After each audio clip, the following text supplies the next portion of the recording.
नमस्कार मित्रांनो.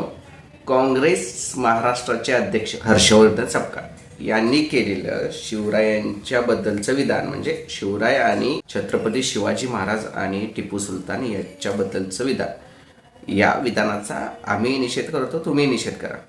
पण काँग्रेसवाल्यांच्या विरोधात जे भाजप किंवा बाकीचे आंदोलन करतायत यांची शिवभक्ती किंवा शिवरायांच्या प्रती असणारं प्रेम हे सिलेक्टिव्ह आहे.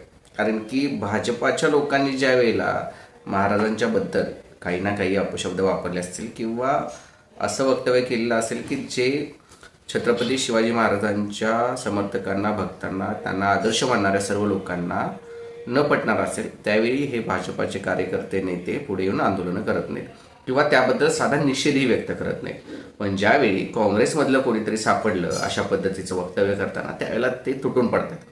पण याच्यामध्ये पुढचा पॉईंट असा आहे की काँग्रेसचे अध्यक्ष हर्षवर्धन जे आहेत त्यांना ही दुर्बुद्धी कुठून सुचली, आपण काय बोलतोय, आपल्या बोलण्याचा इम्पॅक्ट काय होणार आहे, कशा पद्धतीने लोक रिॲक्ट करतील हे माहिती असून देखील जर तुम्ही अशा पद्धतीचं वक्तव्य करत असाल तर हे चुकीचंच आहे.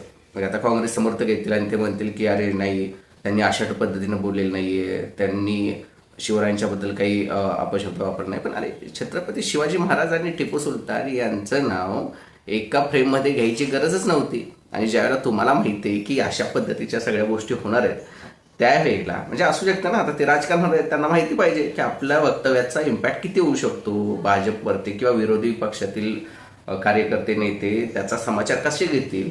असं असून सुद्धा या अध्यक्षांनी जर हे वक्तव्य केलं असेल तर त्यांनी त्याच्याबद्दल दिलगिरी व्यक्त करायलाच हवी. आणि त्याच्यानंतर जे आता काँग्रेसचे समर्थक मोठ्या पद्धतीनं बोलत आहेत की भाजपचे लोक काय करतात, त्यांच्या किती नेत्यांनी अपशब्द वापरले, त्यांच्या किती नेत्यांनी कशा पद्धतीनं अपमान केला, या सगळ्या गोष्टी आहेत. भाजपची छत्रपती शिवाजी महाराजांच्या प्रती असणारी भक्ती ही सिलेक्टिव्ह आहे, हे सर्वांना मान्य आहे, सर्वांनी पाहिले ते. पण तरीही तुमचा पक्ष एवढ्या वाईट परिस्थितीमध्ये असताना तुम्ही अशा पद्धतीचं वक्तव्य, म्हणजे अध्यक्षांनी विशेषतः अशा पद्धतीचं वक्तव्य करणं हे चुकीचंच आहे.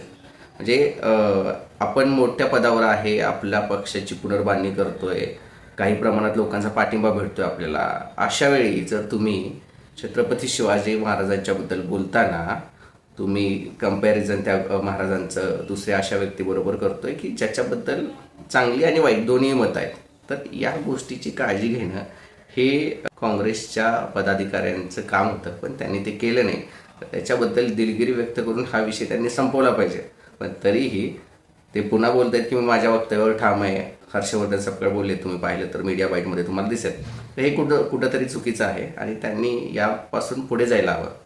आत्ता सध्या सरकारवरती, म्हणजे सत्तेमध्ये आहे त्यांच्या विरोधात बोलण्यासारखं भरपूर काही होतं, चालू होतं. त्यामध्ये काँग्रेसचे अध्यक्ष, काँग्रेस महाराष्ट्राचे अध्यक्ष हर्षवर्धन सपकाळ यांनी एक नवीन मुद्दा भारतीय जनता पार्टी किंवा विरोधकांना दिला का? तुम्हाला काय वाटतंय? कमेंट करून कळवा. आमच्या चॅनलला सबस्क्राईब करा.